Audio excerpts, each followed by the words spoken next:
What's up? My name is Eric Butler. This channel is called Report and Opine. I am back.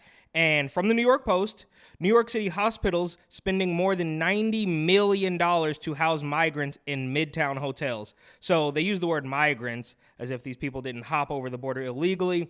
We've already seen this go on for weeks. They send them to Canada. They don't want to go to Canada.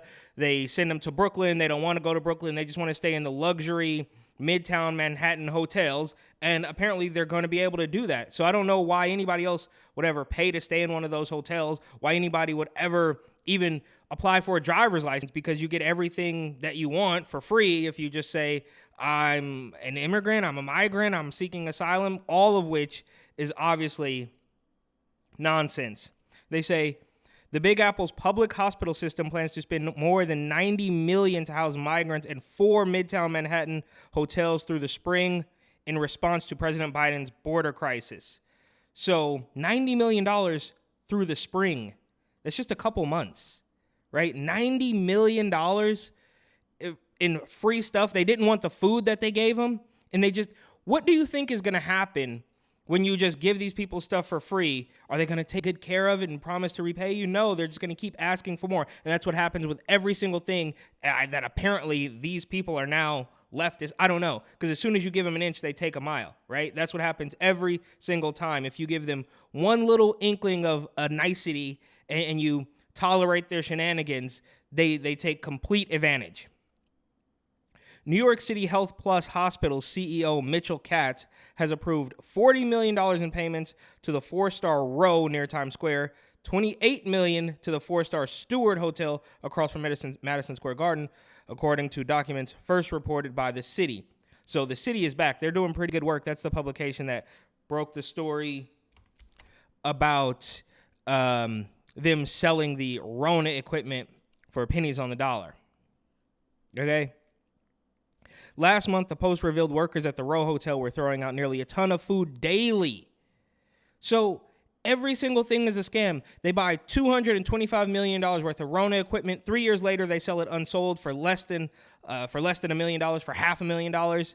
They let these people stay in these hotels. They give them free food. And you see another article from the Post as well, I believe, and it has pictures of, it looks like a college dorm room.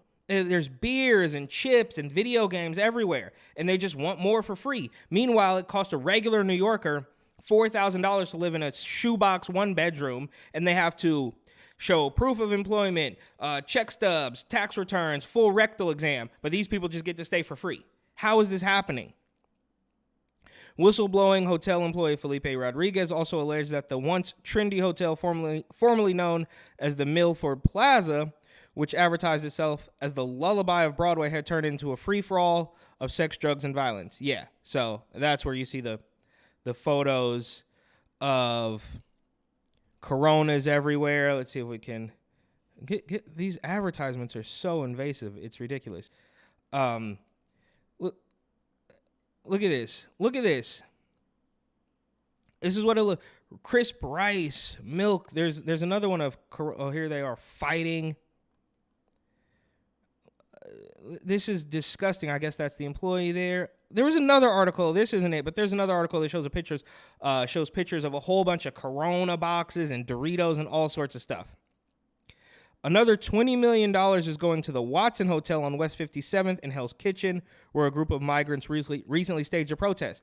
So they're demanding that you let them stay for free, not in just a regular New York City Housing Authority project or something, but in a luxury hotel where they're supposed to be catering to, I guess, rich tourists. This is where they're camping out. So they camped out at the border until you let them in. You let them in, you put them up in a fancy hotel, and then they camp out there when you want to make them go somewhere else. Even if you were to send them to a housing project in Brooklyn, that would still be too much. They don't deserve any of this, but somehow they get it, and when a regular New Yorker doesn't make 40 times the amount of rent, they can't rent an apartment. How is this? Who is anybody paying attention? Because like I always say, there's no authority. There's nobody you can go to. Eric Adams, Kathy Hochul with President Joe Biden, anybody in between is not going to stop this because they're all in on it. Some weirdo money laundering scheme. I don't know exactly how they make money through this, but I assure you they are, right? The fact that Governor Kickback Kathy Hochul gives her donors the, exclusive rights to Rona testing or something. It's all such a scam. But again, if you throw it back in their face and try to claim some PPP and do your own scam, you're going to jail. It only works in one direction. The planned $93.8 million in spending by the hospital system, which bypasses normal oversight procedures for the city government contracts, follows an October 13th agreement for the hospital system to manage and operate what Mayor Adams calls, quote, Migrant Humanitarian Response and Relief Centers, or HERCs. So they just bypassed the oversight procedures as if that was going to do anything. Do you think the same people in the oversight bureaucracy are going to stop it? No, they're in on it too. Everybody's in on it. So what's the point of okay, it's bypassing the procedure. All right, whatever. The procedure was going to play the game anyway, so I don't know why that really matters. But this is how much of a scam we're actually dealing with. And keep in mind, this is the same city that wouldn't let people go to Applebee's. They wouldn't let you go to a gym. They wouldn't let you go to a movie if you didn't capitulate. They wouldn't let you go to work if you didn't capitulate. But these people show up. They don't have to submit to the pharmafia. They don't have to pay for their rooms. They don't have to pay for their food. They don't have to do anything. And we're just supposed to take it. Otherwise, it's mean. They're the ones being mean. They're the ones pulling up and just demand. If somebody showed up at your house, like something out of a sitcom, and just started eating food out of your fridge and taking your car keys and driving around everywhere and then coming back late, they're the ones being mean. But if you don't capitulate to every single one of their desires, they don't want to eat peanut butter and jelly. They don't want to eat Rice Krispies. They want their native food. Well, then stay in your native land. This doesn't make any sense. Huron Consulting Services, which is involved in the hospital system's Rona testing operation, is being paid $18.5 million to help open. Okay, so there you have it. This consulting service is the beneficiary of the scam. Another company, Rapid Reliable Testing, has an $11.5 million contract to triage arriving migrants. Okay, and there you have it. These are the ones. These are the beneficiaries, and I can almost guarantee that these consulting services are going to be super buddy-buddy with Adams and Hochul and all that stuff.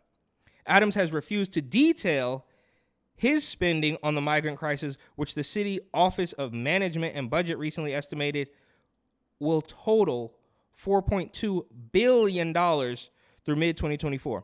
And here's the picture I was talking about, actually. So it was in this article. Look at this. Coronas everywhere. Do these people,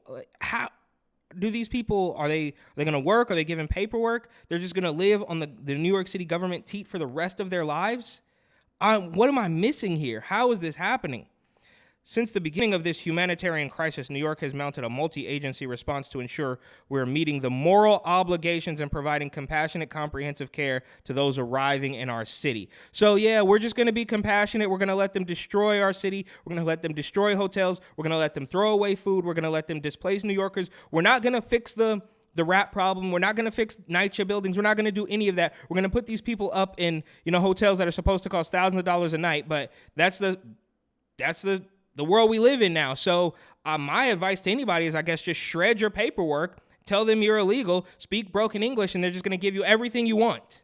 So thank you for watching. My name is Eric, of course. Please like, comment, share, and subscribe.